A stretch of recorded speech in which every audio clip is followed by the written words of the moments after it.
Hello everyone, this is Jitendra and welcome to JK Online Classes. In this video, we are going to discuss the chapter Data Handling and Presentation. It is the part 2 of this chapter 4 which is of class 6. ठीक है बच्चों, तो आप class 6 के हो, chapter 4 को देखे हो, तभी इस वीडियो पे लैंड किए हो, तो वीडियो के अंत तक जरूर बने रहना. अपने दोस्तों के साथ इसको जरूर शेयर कर देना ताकि उनको पढ़ाई में हेल्प मिल सके. Okay, it is completely NCERT based, पूरी तरह से एनसीईआरटी बेस्ड है. आसान शब्दों में आपको समझाया जाएगा यहाँ पे. ये पार्ट 2 है. पार्ट 1 में हम लोगों ने डिस्कस किया था डाटा के डेफिनेशन को एंड टैली मार्क्स को. ठीक है, पार्ट 1 में हम लोगों ने डेटा का डेफिनेशन और टैली मार्क्स को डिफाइन किया था, उसको समझा था. इस पार्ट में हम लोग समझेंगे पिक्टोग्राफ के बारे में. ठीक है, तो वीडियो को शुरुआत करने से पहले अगर आप चैनल पर नए हो तो चैनल को सब्सक्राइब कर लेना, वीडियो को लाइक कर लेना, सीखने को जरूर मिलेगा, और अपने दोस्तों के साथ भी शेयर कर देना ताकि उनको पढ़ाई में हेल्प मिल सके. ऑलराइट, शुरुआत करते हैं अपने वीडियो को, जो कि है टॉपिक पिक्टोग्राफ से. ठीक है, पिक्टोग्राफ क्या हो गया? तो पिक्टोग्राफ कुछ नहीं है बच्चों, हलवा है. इसको ऐसे याद रखना है कि विजुअल रिप्रेजेंटेशन, ठीक है, visual representation of set of data. ठीक है, जो भी डाटा का सेट दिया हुआ है उसको विजुअल रिप्रेजेंटेशन करना, आइदर यूजिंग पिक्चर्स और सिंबल्स. ठीक है, यूजिंग पिक्चर्स और सिंबल्स, या तो पिक्चर्स की मदद से या फिर सिंबल्स की मदद से उसको रिप्रेजेंट करना, तो उसी को हम लोग कहते हैं पिक्टोग्राफ. ठीक है, आसानी से याद कर लो इसको. क्या है? तो visual representation of set of data using pictures और सिंबल्स. विजुअल रिप्रेजेंटेशन है जो भी डाटा का सेट दिया हुआ है उसको पिक्चर से या फिर सिंबल से रिप्रेजेंट करने का. इसके कुछ लिमिटेशंस भी होते हैं जो कि हम लोग इसको जब सॉल्व करते रहेंगे, इससे रिलेटेड क्वेश्चन को जब सॉल्व करते रहेंगे तो उसको हम लोग समझेंगे उस समय में. ठीक है, अब इसको विजुअल रिप्रेजेंटेशन कहने का मतलब क्या है? तो हम लोगों ने पिछला पार्ट में जाना था, जैसे क्या था, स्टोरी से रिलेटेड. ठीक है, पिछला पार्ट में स्टोरी से रिलेटेड था कि 40 बच्चों में से किसको हॉरर पसंद है, किसको फिक्शनल पसंद है, किसको नॉन फिक्शनल पसंद है. यहाँ पे हम लोग एक एग्जांपल ले लेते हैं. ठीक है, यहाँ पे स्पोर्ट्स की रिगार्डिंग एग्जांपल ले लेते हैं. ठीक है, स्पोर्ट्स की रिगार्डिंग में कि क्रिकेट कितने बच्चों को पसंद है, फिर बास्केटबॉल कितने बच्चों को पसंद है. ओके, 20 लिख दिया मैं.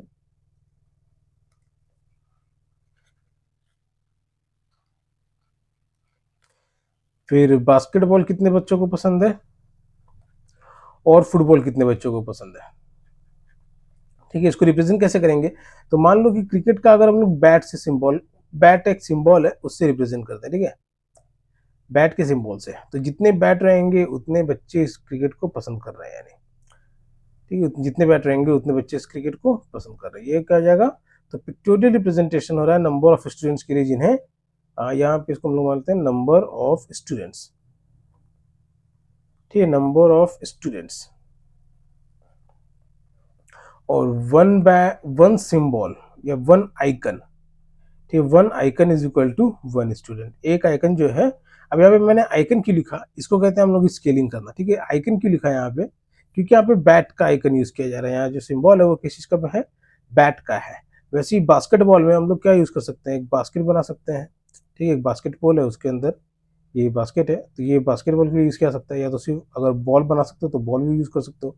और फुटबॉल के लिए फुटबॉल को यूज कर सकते हो कि फुटबॉल रिप्रेजेंट करने के लिए. तो जितने भी फिगर रहेंगे उतने स्टूडेंट है जो इस गेम को पसंद कर रहे हैं उस तरीके से. नहीं, तो यहाँ पे क्या है, ये बैट है और टोटल इस काउंटिंग कितना है? तो 3. बास्केटबॉल का काउंटिंग कितना है? तो 2. फुटबॉल का काउंटिंग कितना है? तो 4. अब यहाँ पे रफ है बच्चों, लेकिन फिगर में बहुत ही आसानी से बना सकते हो इसको. ठीक है, आप पेंसिल से, स्केल की मदद से भी, और नीट एंड क्लीन वर्क करना. जब भी अपने कॉपी में बनाना है इसको, किसी भी चीज को कहीं भी बनाना है इसको, तो नीट एंड क्लीन वर्क करना, स्केल का यूज करते हुए, ज्योमेट्री सेट का यूज करते हुए अगर जरूरत पड़े तो. ठीक है, तो पिक्टोग्राफ का डेफिनेशन इसको याद कर लो आसानी से. क्या है कि visual representation of set of data. ठीक है, visual representation of set of data using pictures और सिंबल्स. ठीक है, अभी मैंने क्या कहा था कि इसमें लिमिटेशंस भी हैं. ठीक है, अब लिमिटेशंस क्या आ सकती हैं इसमें? कि large number of data can not be expressed. ठीक है, large number of data can not be expressed. Large number क्यों कहा जा रहा है? कि मान लो कि अगर हजार का काउंटिंग है कहीं पे, ठीक है, बहुत ज्यादा नंबर ऑफ स्टूडेंट्स के बीच में कोई सर्वे किया गया, तो वहाँ पे स्टूडेंट्स का काउंटिंग कितना है? 500 है, 800 है, 900 है, 1000 है, इस तरीके का काउंटिंग है, ठीक है, इतना इतना काउंटिंग है। तो अब हर इतना सारा ड्राइंग तो नहीं ना बना पाओगे, ठीक है। या फिर मान लो कि कहीं पे अगर छोटा नंबर भी लेते हैं तो नंबर आ गया 33, ठीक है, 37, 23, 27, छोटा रहेगा 7 रहेगा, 3 रहेगा, तो इतना चलो बना लोगे। लेकिन 33, 37 कोई भी टीचर आपको ये काम नहीं करने के लिए देगा, क्योंकि बहुत ही आसान है। जो तुम बचपन से ड्राइंग बनाते आए हो वही ड्राइंग का यहाँ पे यूज करना है, कि डाटा को सिंबल या फिर पिक्चर की मदद से रिप्रेजेंट करना रहेगा, और उसी को कहा जाता है पिक्टोग्राफ। ऑलराइट, तो अब एक सिंपल सा एग्जांपल से समझते हैं। क्या एग्जांपल? तो here is a list of favourite games which are being liked by students. ठीक है, यहाँ पे कुछ लिस्ट दिया हुआ है फेवरेट स्टूडेंट्स के द्वारा, जो कि अरे यार ऐसा क्यों होता है, which are being liked by students. ठीक है, चलो तो गेम्स क्या कौन कौन से हैं? तो क्रिकेट है, फुटबॉल है, बास्केटबॉल है और वॉलीबॉल है। तो क्रिकेट कितने बच्चों के द्वारा पसंद किया जा रहा है? तो 4 बच्चों के द्वारा। फुटबॉल कितने बच्चों के द्वारा? तो 3 बच्चों के द्वारा। बास्केटबॉल 5 बच्चों के द्वारा और वॉलीबॉल 2 बच्चों के द्वारा। ठीक है, तो क्रिकेट जो है, अब क्रिकेट जो है 4 बच्चों के द्वारा पसंद किया जा रहा है, तो 4 बैट ड्रॉ किया गया है। ठीक है, यहाँ कितना है? 1 2 3 4। ठीक है, तो ये 4 क्या रिप्रेजेंट कर रहे हैं? Number of students. तो क्रिकेट जो है 4 बच्चों के द्वारा 4 बच्चों के द्वारा पसंद किया जा रहा है, तो 4 बैट ड्रॉ कर दिया गया। फुटबॉल जो है ये कितने बच्चों के द्वारा पसंद किया जा रहा है? तो 1 2 3। ठीक है, इसका काउंट कितना है? 3। सॉरी, अब बास्केटबॉल जो है ये कितने के द्वारा पसंद किया जा रहा है? तो 1 2 3 4 5। ठीक है, इसका काउंटिंग कितना हो गया? 5। ये 5 है, ये 3 है, क्रिकेट कितना है? 4 है। और वॉलीबॉल भी एक गेम है, इसमें तो वॉलीबॉल पसंद किया जा रहा है 2 बच्चों के द्वारा। ठीक है, तो ये इसका क्या हो गया? ये जो डेटा दिया हुआ था, ठीक है, इसको ऐसे समझो कि ये जो डाटा दिया हुआ था यहाँ पे, उसका यहाँ पे पिक्टोग्राफ बनाया गया है। ठीक है, यही कहलाता है हमारा पिक्टोग्राफ। अब इसको 2 तरीके से ही बना सकते हो। ये इसको हम लोग कहते हैं, ये जो तरीका दिया हुआ है यहाँ पे, ये क्या है? तो हॉरिजॉन्टल वे है। ठीक है, क्या दिया हुआ है? ये हॉरिजॉन्टल, HO हॉरी IZONTAL, ये क्या है? तो हॉरिजॉन्टल वे है। ठीक है, अप से डाउन की ओर जा रहा है। इसको हम लोग मान लो कि इस तरीके से बना सकते हैं।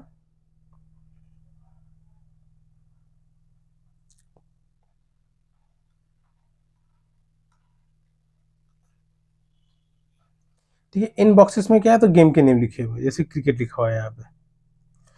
इस बॉक्स में क्या लिखा हुआ है? तो फुटबॉल लिखा हुआ है। इस वाले बॉक्स में क्या लिखा हुआ है? तो बास्केटबॉल लिखा हुआ है। और इस वाले बॉक्स में क्या लिखा हुआ है? तो वॉलीबॉल लिखा हुआ है। और यहीं पे सबके आइकन भी बने हुए हैं, जैसे क्रिकेट का C 4 है। फुटबॉल का कितना है? तो 3 1 2 3, ये फुटबॉल के हो जाएगा। फिर बास्केटबॉल का तो बी बी बी बास्केटबॉल 5 के द्वारा है। और वॉलीबॉल 1 2, ठीक, वॉलीबॉल सिर्फ 2 है। तो इस तरीके से हम लोग रिप्रेजेंट कर सकते हैं आइकन्स को, या फिर इस पिक्टोग्राफ को, या फिर इस डायग्राम को। अब क्वेश्चन कैसे कैसे बनता है? तो मान लो कि इसमें पहला क्वेश्चन पूछा गया, how many students like cricket. ठीक है, क्वेश्चन अगर पूछा गया how many students like cricket, तो अब देख करके तो आसानी से बता सकते हो कि जितने काउंटिंग है, और ये भी यहाँ पे मेंशन किया गया है, ठीक है, कि 1 icon is equal to 1 student. एक आइकन जो है, एक आइकन जो है एक स्टूडेंट को रिप्रेजेंट कर रहा है। वहीं अगर एक आइकन को यहाँ पे कर दिया जाता 2 स्टूडेंट्स, ठीक है, ये भी कह सकता है एक आइकन को कितने स्टूडेंट रिप्रेजेंट कर रहा है? तो 2 स्टूडेंट रिप्रेजेंट कर रहा है। तो काउंटिंग जो है मल्टीपल में हो जाता, मतलब अगर 2 स्टूडेंट हो जाता तो यहाँ 4 आइकन है, मतलब 8 स्टूडेंट्स हो जाते हैं। यहाँ 3 आइकन है, मतलब 6 स्टूडेंट्स हो जाते हैं। यहाँ 5 आइकन है, मतलब 10 स्टूडेंट्स हो जाते हैं। और यहाँ 2 आइकन है, मतलब 4 स्टूडेंट्स हो जाते हैं। ठीक है, तो ये समझाने के लिए तुम्हें मैंने यहाँ बताया था बच्चों भी, कि अगर एक आइकन 2 स्टूडेंट को रिप्रेजेंट करने लग जाए, तो काउंटिंग भी जो है, एक आइकन का काउंटिंग जो है वो डबल हो जाएगा। तो 4 आइकन है, तो पहले जो 4 था वो अपडेट हो जाएगा यहाँ पे, फिर 6 और फिर 10 और 4 हो जाएगा, इस तरीके से। Alright, let me erase this, ताकि आपको क्वेश्चन बनाने में, क्वेश्चन समझाने में कोई दिक्कत ना रहे।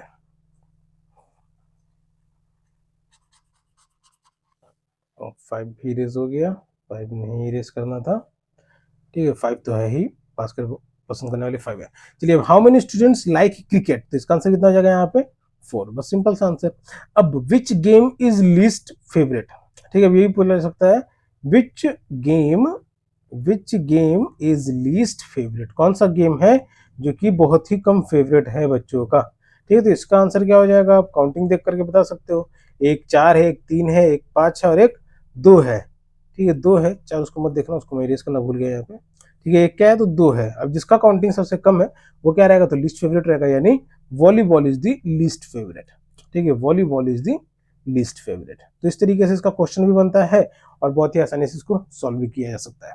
चलिए, तो एनसीईआरटी का क्वेश्चन लाया हूँ कुछ आपके लिए, उसको सॉल्व करते हैं। यहाँ पे पहला क्वेश्चन है, क्या कह रहा है कि the following pictograph shows the number of books borrowed by students in a week from the library of middle school गिनोरी। ठीक है, गिनोरी जगह का नाम है। तो गिनोरी के मिडिल स्कूल से ये पिक्टोग्राफ जो है शो कर रहा है कि कितने बुक्स बोरो किए गए हैं। ठीक है, मंडे को कितने किए गए हैं, ट्यूसडे को कितने किए गए, वेडनेसडे को कितने किए गए, थर्सडे, फ्राइडे, सैटरडे। और एक बुक सबको किससे रिप्रेजेंट किया गया है, यहाँ पे पिक्चर्स देख लो ना, बुक का फोटो यूज किया गया है। नंबर ऑफ बुक्स बोरोड और बुक्स का फोटो यूज किया गया। तो वन बुक, एक बुक का जो फोटो है, it is representing one book is equal to one book. और इसमें एक बुक का मतलब क्या हो गया, एक बुक का फोटो का मतलब क्या, कि एक बुक रिप्रेजेंट कर रहा है। तो मंडे को काउंटिंग कितना है, तो let us right this number first. ये 1 हो गया, ये 2 हो गया, ये 3 हो गया, ये 4 हो गया और ये 5 हो गया। तो मंडे को कितने बुक्स बोरो किए गए हैं, तो 5 बुक्स बोरो किए गए हैं। अभी हर बार लिखने का जरूरत नहीं है, ठीक है, इसको काउंट करके भी आंसर दे सकते हैं, हर बार लिखने का जरूरत नहीं है। तो क्वेश्चन इस बन रहा है पहला कि on which day were the minimum number of books borrowed, किस दिन को सबसे कम किताबें जो है वो बोरो की गई थी। ठीक है, तो सबसे कम किताबें कौन सा दिन हो गया, हाँ, सबसे कम किताबें कौन सा दिन बोरो किया गया, थर्सडे को। क्यों, क्योंकि इस दिन 0 बुक बोरो किया गया। ठीक है, तो सबसे कम किताबें बोरो की गई जिस दिन, वो दिन है थर्सडे। समझ रहे हो ना, थर्सडे। क्यों थर्सडे, क्योंकि उस दिन 0, एक भी किताब जो है बोरो नहीं किया गया। तो ये जो क्वेश्चन था, on which day were the minimum number of books, ठीक है, कम नंबर किताबों की संख्या कम है उस दिन, तो बोरो की गई है। तो किस दिन, तो थर्सडे को 0 बुक्स बोरो की गई है। सेकंड क्वेश्चन क्या कह रहा है, what was the real total number of books borrowed during the week. ठीक है, तो वीक यानी टोटल, इस वीक में यानी मंडे से सैटरडे के बीच में टोटल कितनी बुक्स बोरो की गई हैं, तो उसको टोटल बुक के बारे में पूछा जा रहा है यहाँ पे। तो मंडे को तो 5 हो गई, फिर ट्यूसडे को कितना है, 1 2 3 4, ट्यूसडे को 4 बुक्स है, वेडनेसडे को 2 बुक्स है, थर्सडे को 0 है, फ्राइडे को भी 5 बुक्स है, एंड सैटरडे को 1 2 3 4 5 6 7 8। ठीक है, सैटरडे को 8 बुक्स हैं। तो total number of books find out करने के लिए सबको ऐड कर देंगे, 4 + 4 5 + 2 + 0 + 5 + 8। ठीक है, तो 5 4 9 + 2 11 + 5 16 + 8 24। नहीं, टोटल नंबर ऑफ बुक्स कितने हो जाएंगे, यानी क्वेश्चन नंबर सेकंड का आंसर क्या हो जाएगा, टोटल नंबर ऑफ बुक्स 24। टोटल 24 books have been borrowed during this week. इस वीक में टोटल 24 बुक्स जो है वो बोरो किए गए हैं। Alright, so it was the second question. Our third question is saying on which day were the maximum number of books borrowed and what may be the possible reason. ठीक है, अब किस दिन को सबसे ज्यादा किताबें बोरो की गई हैं, तो सबसे ज्यादा किताबें कब बोरो की गई हैं, सबसे ज्यादा किताबें जो बोरो की गई वो 8 किताबें बोरो की गई हैं, और किस दिन बोरो की गई हैं, तो सैटरडे को। ठीक है, तो आंसर हो जाएगा सैटरडे। ठीक है, आंसर क्या हो जाएगा, सैटरडे। और फिर इसमें एक और सवाल पूछा जा रहा है, ये थोड़ा अपने से बना के लिखने वाला सवाल है। क्या है कि what may be the possible reason, और क्या कारण हो सकता है इसका कि इतने ज्यादा किताबें बोरो की गई हैं। तो because next day is Sunday. ठीक है, नेक्स्ट डे क्या है, संडे है, तो बच्चे जो है घर पे आराम से किताबें पढ़ सकते थे। ठीक है, next day is Sunday and children can read books, extra books on this day easily. ठीक है, नेक्स्ट डे इज संडे। तो ये आंसर लिख सकते हो इसका, what may be the possible reason, तो नेक्स्ट डे इज संडे। अब तीनों क्वेश्चन का जवाब कैसे मिला हमें, इस पिक्टोग्राफ की मदद से ही। ठीक है, बनाते कैसे हैं वो मैंने आपको पहले ही बना दिया कि किसी भी इमेज या फिर सिंबल को यूज करके हम लोग को विजुअल रिप्रेजेंट करना है, जो भी डाटा का सेट दिया हुआ हमें उसको। ठीक है, तो उसी को हम लोग पिक्टोग्राफ कहते हैं। Alright, so our next question is saying Magan भाई सेल्स काइट्स एट जामनगर। मगन भाई जो है पतंगे बेचते हैं जामनगर में। 6 shopkeepers from nearby villages come to purchase kites from him. अब 6 दुकानदार हैं जो कि नजदीक के दुकान से आते हैं, गांव से आते हैं उनसे पतंग खरीदने के लिए। The number of kites he sold to these shopkeepers are given below. अब जो पतंगे जो बेच रहे हैं मगन भाई, तो उनका नंबर दिया हुआ है। ठीक है, तो शॉपकीपर, पहला शॉपकीपर का नाम क्या है, तो चमन, जिससे जो नंबर कितना खरीदा है, तो 250 काइट्स खरीदा है। ठीक है, फिर दूसरा रानी है, तो उसने 300 काइट्स खरीदे हैं। फिर रुखसाना है जिसने 100 काइट्स खरीदे हैं। जसमीत है जो कि 450 काइट्स खरीदे हैं। जेठालाल है जिसने 250 काइट्स खरीदे हैं। फिर पूनम है जिसने 700 काइट्स खरीदे हैं। ठीक है, अब ऐसे क्वेश्चन में देख रहे हो नंबर कितने बड़े बड़े हैं, 250, 300, 450, 100, 250, 700। अब क्या इतने पतंगे बनाने बैठोगे, नहीं ना। ठीक है, इतने पतंगों को हम लोग क्या करेंगे, यहाँ पे स्केल का सिस्टम से रिप्रेजेंट करेंगे। स्केल का सिस्टम क्या होता है, तो इसको हम लोग कहते हैं स्केल का सिस्टम। ठीक है, ये देख लो यहाँ पे, जैसे एक किताब यहाँ पे बनाया गया था, तो इसको यहाँ पे क्या किया जा रहा था, वन बुक रिप्रेजेंट कर रहा था ना, जैसे ठीक है वन बुक रिप्रेजेंट कर रहा था, तो उसी तरीके से हम लोग वहां पे क्या करेंगे, तो एक पतंग बनाएंगे, और वो एक पतंग जो है वो या तो 100 कर दो, 100 ही करो, ठीक है, 100 काइट्स को रिप्रेजेंट करेगा। तो इससे क्या हो जाएगा, हाँ इससे क्या हो जाएगा कि हम लोगों को इतनी सारी पतंगे नहीं बनानी रहेंगी। ठीक है, इतनी सारी कितनी, मतलब कि 250, 300, 450, 100 के लिए तो बहुत ही आसान है कि एक पतंग यहाँ पे सिर्फ बनाना रहेगा। ठीक है, तो ये क्या हो जाएगा कि हम लोग वहां पे जो मेंशन कर देंगे, one kite is equal to 100 kites. ठीक है, तो इससे आसानी से हम लोग इस फिगर को बना पाएंगे। चलो, क्वेश्चन क्या कह रहा है कि prepare a pictograph using the symbol kite. ठीक है, पिक्टोग्राफ बनाना है काइट का सिंबल को यूज करके टू रिप्रेजेंट 100 काइट्स। ओके, अब यहाँ पे ये साफ साफ लिखा हुआ है कि काइट का सिंबल बनाना है, और वो काइट जो है 100 काइट्स को रिप्रेजेंट करेंगे। ठीक है, एक काइट जो है वो 100 काइट्स को रिप्रेजेंट करेंगे। Now and answer the following questions. अब पिक्टोग्राफ कैसे बनेगा, तो उसी तरीके से जैसे शॉपकीपर, ठीक है, उसी तरीके से यहाँ पे शॉपकीपर लिखना रहेगा।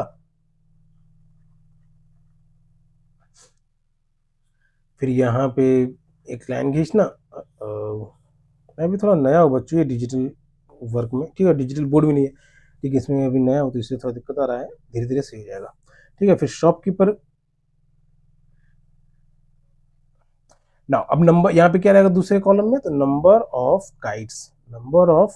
काइट्स एंड वन काइट मतलब कि वन काइट का फिगर। ठीक है, one kite is equal to 100 kites, ये भी मेंशन करना रहेगा। ये भी ध्यान रखना इस बात का कि जो भी तुम बना रहे हो, जिस भी चीज का पिक्टोग्राफ अगर तुम बना रहे हो, तो उसका यूनिट देना रहेगा कि एक फिगर जो है वो कितने क्वांटिटी को रिप्रेजेंट कर रहा है। अब जैसे यहाँ पे 250 है, ठीक है, कैसे भी ड्रॉ करना रहेगा वो भी मैं दिखाता हूँ अभी। जैसे पहला कस्टमर, पहला शॉपकीपर जिसका नाम क्या है, चमन। नहीं, तो चमन कितने पतंग खरीदा है, 250। तो दो काइट तो ड्रॉ कर दिए हम लोग, ये 200 काइट्स हो गए। ठीक है, 50 के लिए क्या करेंगे, तो आधा काइट ड्रॉ करेंगे। ठीक है, 50 के लिए क्या करेंगे, आधा काइट ड्रॉ करेंगे। अब आधा क्यों, तो आधा का मतलब क्या होगा कि वो उसका हाफ हो गया, यानी 250 हो गया। ठीक है, यही हो जाएगा इसका पिक्टोग्राफ का रिप्रेजेंटेशन। ये क्या है, तो सिर्फ चमन के लिए है, अभी चमन के लिए हो गया 250 काइट्स। फिर रानी आती है दूसरी शॉपकीपर, रानी कितनी काइट्स खरीद रही है, तो 300। अब 300 काइट्स खरीदी है, मतलब कि 3 काइट जो है यहाँ पे ड्रॉ करने रहेंगे। ठीक है, 3 काइट जो है वो ड्रॉ करने रहेंगे। ये कितने हो गए, ये पिक्टोग्राफ किसका बन गया, तो रानी का बन गया। अब फिर आती है रुखसाना। ठीक है, रुखसाना, RUKSANA। रुखसाना कितने खरीदी है, 100 काइट्स। तो 100 काइट्स के लिए क्या करना रहेगा, सिर्फ एक काइट ड्रॉ करना रहेगा। फिर नेक्स्ट कौन आ रहा है, तो जसमीत। ठीक है, जसमीत, जसमीत कितना, 450। और 450 मतलब कि 4 काइट ड्रॉ करना रहेगा पहले, और जो कि रिप्रेजेंट करेगा 400 को। और 50 के लिए क्या करेंगे, तो हाफ काइट ड्रॉ करेंगे, जो कि रिप्रेजेंट करेगा 50 को, तो 450 बन जाएगा वो। ठीक है, फिर आ रहा है जेठालाल। अब जेठालाल का नाम सुनते ही क्या ख्याल में आता है, ठीक है, कमेंट तो ऑफ रहेगा बच्चों, तुम लोगों के लिए कमेंट ऑफ करने के लिए कहता है यूट्यूब का कम्युनिटी गाइडलाइन। ठीक है, तो इसलिए कमेंट ऑफ रहता है, नहीं तो लिखते ही जरूर बता दे। तुम लोग भी जेठालाल सुन के क्या दिमाग में आता है। अब जेठालाल भी कितना है, 250 काइट खरीदा है, मतलब कि 2 पूरा काइट रहेगा और एक हाफ काइट रहेगा। तो ये क्या हो गया, जेठालाल का काउंटिंग हो गया पिक्टोग्राफ की मदद से। फिर आती हैं पूनम बेन।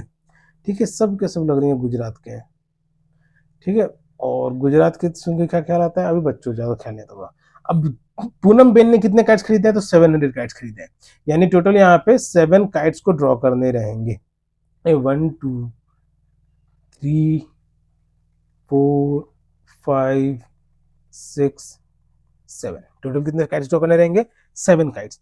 अब समझने वाली क्या बात है यहाँ पे तुमको जो ध्यान रखनी है हमेशा, और सही में इसको ध्यान रखना हमेशा, कि देखोगे कि हाफ नंबर को, हाफ काउंटिंग को जो है रिप्रेजेंट किया जा रहा है, हाफ काउंटिंग को रिप्रेजेंट किया जा रहा है आधा फिगर से। ठीक है, जहां पे भी हाफ है उसको आधा फिगर से। अब ये ध्यान रखना, पिक्टोग्राफ में हम लोग फुल नंबर 5 का मल्टीपल हो या फिर 10 का मल्टीपल हो, उसको तो हम लोग रिप्रेजेंट कर सकते हैं। लेकिन जैसे स्टार्टिंग में लिमिटेशंस में बताए थे कि अगर कोई काउंटिंग आ गया 33 37 जैसा, ठीक है, 33 33, 37 जैसा, तो उसके लिए या तो उतना पूरा ड्रॉ करना रहेगा या फिर उसको हम लोग रिप्रेजेंट नहीं कर पाएंगे, तो वैसे नंबर्स को ड्रॉ करने में दिक्कत हो जाता है।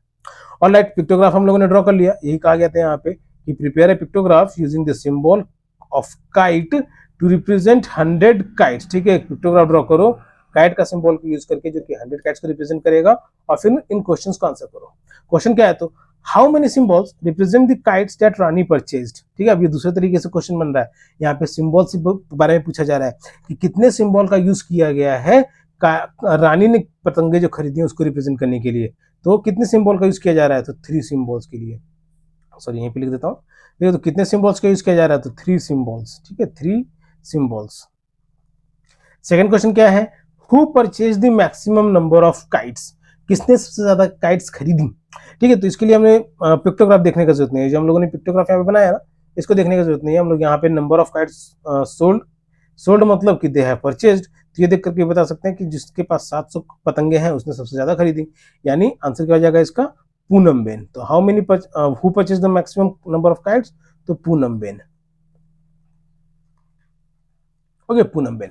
Now third question, who purchased more kites, Jasmeet और चमन। अब यहाँ सिर्फ 2 लोगों के बीच में पूछा जा रहा है कि जसमीत और चमन में से किसने सबसे ज्यादा पतंगे खरीदी। ठीक है, तो जसमीत कितना, ठीक है, पिक्टोग्राफ से कैसे पिक्टोग्राफ की मदद से कैसे इसको पता करेंगे वो भी देख लो। यहाँ पे पिक्टोग्राफ में सिंबल देखोगे तो 1, 2 and it is 1, 2 and half. Jasmeet की रिगार्डिंग में कितने हैं, तो 1, 2, 3, 4 एंड हाफ। तो सबसे ज्यादा जो है जसमीत में ड्रॉ किया गया है, तो इसका आंसर क्या हो जाएगा, जसमीत। ठीक है, इस बार हम लोगों ने काउंटिंग की मदद से इसको सॉल्व नहीं किया। हम लोगों ने इसे काउंटिंग देख करके इसको सॉल्व नहीं किया। इसमें हम लोगों ने किसको देख कर सॉल्व किया, तो पिक्टोग्राफ को देख करके सॉल्व किया।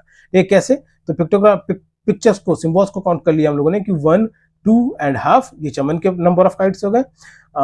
एंड जसमीत की रिगार्डिंग में 1, 2, 3, 4 एंड हाफ, ये जसमीत के नंबर ऑफ काइट्स हो गए। ठीक है, तो ये पिक्टोग्राफ को देख करके हम लोगों ने इस क्वेश्चन का आंसर दिया। अब फोर्थ क्वेश्चन है, last question is saying Ruxana says Poonam Ben purchased more than double the number of kites that Rani purchased. ठीक है, तो पूनम जो कह रही है, रुखसाना कह रही है कि पूनम जो बेन जो है उसने रानी ने जितनी पतंगे खरीदी हैं उसके दुगना से भी ज्यादा खरीदी हैं। ठीक है, तो क्या ये सही है, मतलब कि क्या रुखसाना सही कह रही है, और अगर कह रही है तो वाई। ठीक है, तो हम लोग कैसे पता करेंगे ये, तो अब रानी ने खरीदी है टोटल 3। ठीक है, रानी ने खरीदी है टोटल 3, तो हम लोग स्टेटमेंट में इसको लिख सकते हैं कि रानी परचेज्ड 3, रानी परचेज्ड 3। अब 3 का डबल कितना होगा, double of 3 is equal to 6। ठीक है, अब ये भी ध्यान देना, यहाँ पे क्या लिखा हुआ, more than double the number of kites, more than double the number of kites, दुगने से भी ज्यादा खरीदी है। अब डबल 3 का डबल होता है 6, लेकिन पूनम बेन में टोटल नंबर ऑफ काइट्स कितने हैं यहाँ पे, 1, 2, 3, 4, 5, 6, 7। ठीक है, 1, 2, 3, 4, 5, 6, 7। पूनम बेन के आगे कितने पतंगे बने हुए हैं, तो 7 पतंग बने हुए हैं। ठीक है, देयरफॉर रुखसाना इज करेक्ट। ठीक है, इसलिए रुखसाना जो है वो करेक्ट है, तो ये जाएगा इसका answer. Alright, so this is the end of this part. अगले पार्ट में हम लोग जानेंगे बार ग्राफ के बारे में और सॉल्व करेंगे उससे रिलेटेड कुछ क्वेश्चन, उसको ड्रॉ कैसे करते हैं और उसको कैसे उससे रिलेटेड क्वेश्चन जो आते हैं किस तरीके से आते हैं उन सबको पूरा सॉल्व करेंगे। ठीक है, तो पिक्टोग्राफ में किसी तरह कोई दिक्कत आया है तो आप वेबसाइट पे जाकर के किसी भी पोस्ट में कमेंट कर देना, आपको उसका सवाल किसी न किसी वीडियो में बना करके आपको दे दिया जाएगा। ऑलराइट, तब तक के लिए keep subscribing, keep supporting, keep loving and keep learning. अगर नए हो तो सब्सक्राइब कर लो, अपने दोस्तों के साथ भी शेयर कर देना ताकि उनको भी पढ़ाई में हेल्प मिल सके।